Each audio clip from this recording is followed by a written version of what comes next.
नमस्कार दोस्तों, मैं सुशील कुमार तिवारी और आज की इस वीडियो में हम लोग 4 मेजर लर्निंग्स की बात करने वाले हैं। आपको पता है कि संदीप माहेश्वरी सर और डॉक्टर विवेक बिंद्रा सर के बीच में जो कंट्रोवर्सी चल रही है, अब ये जो पूरा मामला है ये कोर्ट में पहुंच गया है। अगर आप इंतजार कर रहे हैं कि कोई वीडियो क्यों नहीं आ रही, संदीप सर कोई वीडियो क्यों नहीं बना रहे या फिर विवेक सर कोई वीडियो क्यों नहीं बना रहे, तो 16 जनवरी तक कोर्ट ने इन दोनों ही लोगों को रोक दिया है किसी भी प्रकार की डिफेमेटरी वीडियो डालने से। यानी कोई भी ऐसी वीडियो जो अपमान सूचक हो या फिर मान हानिकारक हो, ऐसी वीडियोस अब ये दोनों ही लोग ना तो सोशल मीडिया पे अभी अपलोड कर सकते हैं और ना ही ऑफलाइन इन मुद्दों पे बात कर सकते हैं। कोर्ट ने रोक लगा दिया है। तो आइए इस पूरे कंट्रोवर्सी से 4 मेजर लर्निंग्स सब तक लेते हैं।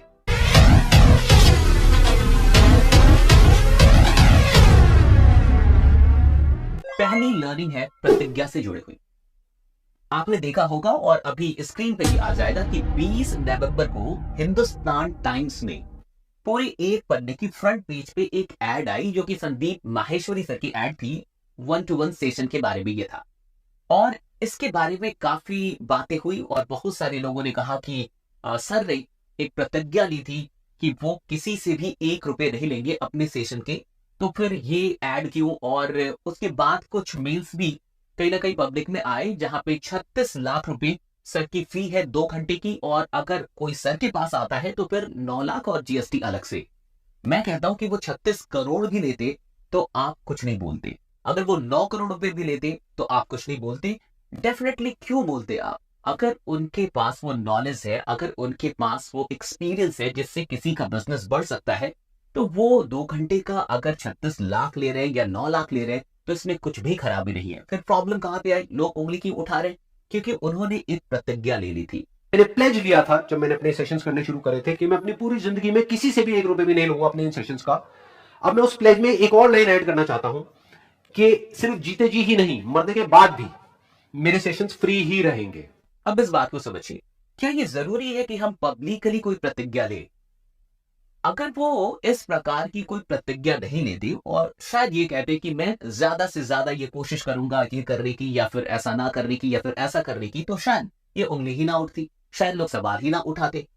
अच्छा, सवाल इसलिए भी उठे कि उस पे जो sword.com जिस वेबसाइट का वहां पे उस एड में बात की गई है, जहां वो एड है वहां वेबसाइट भी एक दी गई है, तो www.swotsword.com वो वेबसाइट अभी नहीं खुल रहा।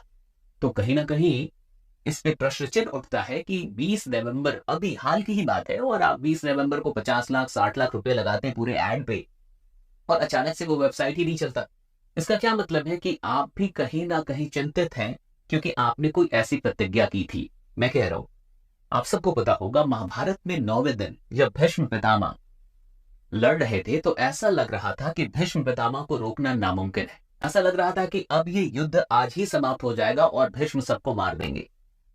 और अर्जुन को उस समय तक भीष्म को मारने की कोई खास इच्छा नहीं हो रही थी। तो अर्जुन लड़ तो रहे थे लेकिन वो अपना 100% नहीं लगा रहे थे। ये सब कुछ देखते हुए जब कृष्ण को ऐसा लगने लगा कि महाभारत का अंत हो जाएगा और भीष्म को रोकना अब सच में नामुमकिन है, तो कृष्ण खुद उतरते हैं। वो ऐसा कई जगहों पे दिखाया जाता है कि वो एक रथ का पहिया उठाते हैं और कुछ जगहों पे ये भी दिखाया जाता है कि वो सुदर्शन चक्र ले लेते हैं।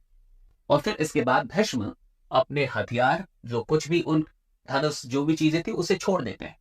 लेकिन यहाँ एक सवाल उठता है कि कृष्ण ने ये प्रतिज्ञा ली थी कि वो निहत्थे रहेंगे, वो किसी भी अस्त्र और शस्त्र का इस्तेमाल नहीं करेंगे।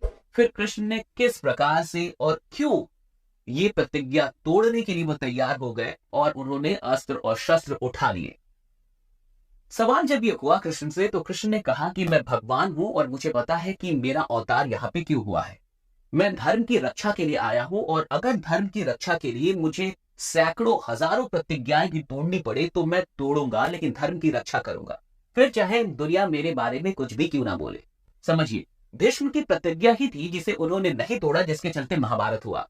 अगर दुष्ट दुशासन जिस समय द्रौपदी का चीर हरण कर रहा था उस समय भीष्म अपनी प्रतिज्ञा को भुला देते, क्योंकि भीष्म ने प्रतिज्ञा की थी कि वो हमेशा हस्तिनापुर के सिंहासन की सेवा करेंगे, और इस प्रतिज्ञा के चलते वो कुछ भी नहीं बोल पाए। पांडवों पे अत्याचार होता रहा, द्रौपदी का चीर हरण होता रहा और फिर भी भीष्म चुप थे। अगर भीष्म चाहते तो ये सब कुछ नहीं होता, लेकिन एक व्यक्तिगत सम्मान को धूमिल होने से उन्होंने बचा तो लिया, लेकिन राष्ट्र संकट में चला गया। अब समझिए, इंसान अपने सम्मान के लिए कई बार इतना चिंतित हो जाता है कि वो राष्ट्र की चिंता छोड़ देता है, धर्म की चिंता छोड़ देता है, सत्य की चिंता छोड़ देता है।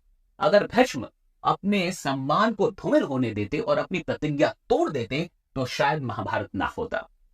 मुझे लगता है कि अगर आपने मान के चलिए कोई प्रतिज्ञा ली भी ली है तो उसे तोड़ने में मत डरिए। अगर वो सत्य के लिए है, अगर वो सही चीजों के लिए है, तो वो प्रतिज्ञा तोड़ी जा सकती है।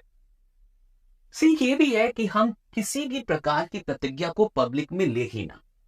अच्छा होता कि हम अपने परिवार में और अपने 10 लोगों के बीच में, जो अपने क्लोज वंस है, जो फ्रेंड्स है आपके, उनके बीच में कुछ करने ना करने की प्रतिज्ञा ले लें। क्यों? क्योंकि अगर कोई ऐसा अवसर आया भी तो वो आपको टोकेंगे कि आप अपनी प्रतिज्ञा तोड़ रहे हैं, और आपको उन 10 लोगों को समझाना होगा कि आप जो कर रहे हैं वो क्यों सही है, आपको क्यों अपनी प्रतिज्ञा तोड़नी पड़ रही है। मेरे ख्याल से किसी भी प्रतिज्ञा को पब्लिकली लेना तब तक जरूरी नहीं है जब तक कि ये बहुत अधिक आपके लिए, मतलब संकट में कोई बात आ गई हो, कोई मजबूरी आ गई हो और ऐसा हो कि अब इसका कोई ऑप्शन ही नहीं है, तभी आपको प्रतिज्ञा लेनी चाहिए। बाकी आपको क्या लगता है आप कमेंट में बताइएगा। दूसरी लर्निंग पे आते हैं। दूसरी लर्निंग है अंडर प्रॉमिस ओवर डिलीवरी।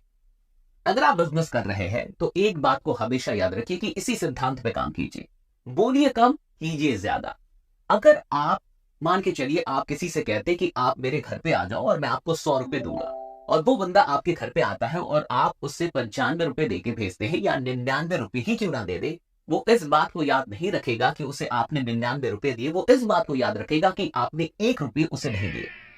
इंसान की ये कहीं ना कहीं एक साइकोलॉजी है कि इंसान क्या नहीं मिला इसमें ज्यादा फोकस करता है, क्या मिल गया इसमें फोकस नहीं करेगा। आपने जो भी वादा किया था, अगर उन वादों में आप 90% भी पूरा कर देते हो, 10% छोड़ देते हैं, 10% आप पूरा नहीं कर पाते, तो उससे वो चीज याद रहती है। इसलिए कोशिश कीजिए कि आप जो कुछ भी प्रॉमिस कर रहे हैं वो कम हो, और जो कुछ भी डिलीवर कर रहे हो वो ज्यादा हो। अंडर प्रॉमिस ओवर डिलीवरी, यानी बोलिए कम, कीजिए ज्यादा। आज अगर डॉक्टर विवेक बिंद्रा सर की एक वीडियो संदीप माहेश्वरी सर ने भी दिखाई, जहां वो कहते हैं कि हम 10 लाख रुपए कमाएंगे, आपको, आप 10 लाख कमाने के लायक मैं आपको बना दूंगा, मैंने के 10 लाख रुपए आप कमाएंगे। आज इसमें बात क्यों हो रही है, वो वीडियो क्यों दिखाया जा रहा है? क्योंकि वहां 10 लाख की बात हो गई है। गारंटी दे रहा हूं 10 लाख रुपए महीना पे आप पहुंचेंगे, नहीं पहुंचे तो मेरे पास आके पैसा वापस मांग लेना। तो जब भी आप प्रॉमिस बड़ी करेंगे तो कहीं ना कहीं बहुत ऐसे लोग होंगे, शायद वो उसे पूरा ना कर पाए या आप उसे पूरा ना कर पाए, तो फिर लोग सवाल उठाना शुरू कर देते हैं। इसलिए अगर आप बिजनेस कर रहे हैं या बिजनेस करने के बारे में कभी भी सोचें, तो मुझे लगता है अंडर प्रॉमिस ओवर डिलीवरी, इस फंडे पे काम कीजिए, बहुत ही मजे मजे में काम चलता रहेगा। तीसरी लर्निंग पे आते। तीसरी लर्निंग है किसी भी सिचुएशन को या इंसान को जज करने में जल्दीबाजी ना करें। So don't be in Hari in judging people और सिचुएशन, यानी लोगों को जज करने में या फिर सिचुएशन को जज करने में हड़बड़ी मत कीजिए। संदीप माहेश्वरी सर ने अपनी पहली वीडियो में किसी का भी नाम नहीं लिया था, ये बिल्कुल सच है, लेकिन इधर से विवेक बिंद्रा सर थोड़ी सी जल्दीबाजी कर गए, और संदीप माहेश्वरी सर ने ये जल्दीबाजी की कि उन्होंने विवेक बिंद्रा का पक्ष नहीं सुना, उन्हें अपने चैनल पे नहीं बुलाया। शायद इसे और अच्छे ढंग से सुलझाया जा सकता था या एक अलग सॉल्यूशन निकाला जा सकता था। आज मामला कोर्ट में है, दो बड़ी हस्तियां कोर्ट में है, ये खुशी की बात तो कहीं से भी नहीं है। हाँ, अगर हो सकता था कि इसे संदीप सर चाहते तो शायद विवेक सर को बुला के, और जो भी लोग जिनको सच में शिकायतें थी उनका कोई सॉल्यूशन वहां निकल जाता तो ये अच्छा होता। खैर, मामला अब कोर्ट में है, क्या होगा ये आगे देखेंगे। लेकिन सीख ये मिलती है कि हम किसी भी इंसान को जज करने में जल्दीबाजी ना करें, क्योंकि कई बार जल्दीबाजी में क्या होता है कि आप गलत इंटेंशन उसका ले लेते हैं। हो सकता है कि वो इंसान एक अच्छे इंटेंशन से काम कर रहा हो सकता है कि उसकी नीयत बिल्कुल अलग हो, और चूंकि आप जल्दीबाजी में थे, आपने जज किया जल्दीबाजी में, तो आप कुछ गलत समझ गए उसके बारे में, और फिर पूरा मामला बिगड़ गया। तो ये तीसरी सीख। चौथी सीख है कि कुछ भी खरीदने में आप इस बात का ध्यान रखें कि सिर्फ कमाई के लिए कुछ भी ना खरीदें। If you're purchasing anything just for earning, don't purchase. खुद से पूछ लीजिए कि अगर मैं इस चीज से 1 रुपए भी नहीं कमाता हूं तो क्या फिर भी इस चीज को लेके मैं संतुष्ट रहूंगा? बहुत सारे लोग जिन्होंने 50,000 या 35,000 रुपए लगाए या लाखों रुपए लगाए, मुझे ऐसा लगता है कि उन्होंने सीखने के नाम पे लगाया ही नहीं, उन्होंने सिर्फ पैसा कमाने के लिए लगाया। और जब वो पैसा नहीं कमाएंगे तो डेफिनेटली डिससेटिस्फाइड फील करेंगे, डेफिनेटली चीटेड फील करेंगे, और उनको कोई ग्रोथ भी नहीं मिला, क्योंकि वो ग्रोथ पे फोकस थे ही नहीं। वो सिर्फ अर्निंग पे फोकस थे। तो मुझे लगता है कि हम सब के लिए एक सीख है कि अगर हम कुछ भी खरीद रहे हैं और सिर्फ पैसा कमाने के लिए खरीद रहे हैं तो उसे ना ही खरीदें तो बढ़िया है। खुद से पूछ लें कि अगर 1 रुपया भी ना कमाया तो क्या संतुष्ट रहूंगा? अगर 1 भी रुपया ना कमाया इस चीज से तो क्या मैं खुद को बढ़िया फील करा पाऊंगा, या फिर मुझे ऐसा लगेगा कि मैंने खुद के साथ कुछ गलत कर दिया या अपने पैसे बर्बाद कर दिया, अपने पैसे उड़ा दिए। तो मुझे लगता है ये 4 मेजर लर्निंग्स है जो हम सबको सीखनी चाहिए इस कंट्रोवर्सी से। कौन सही है और कौन गलत है ये तो कोर्ट फैसला लेगी।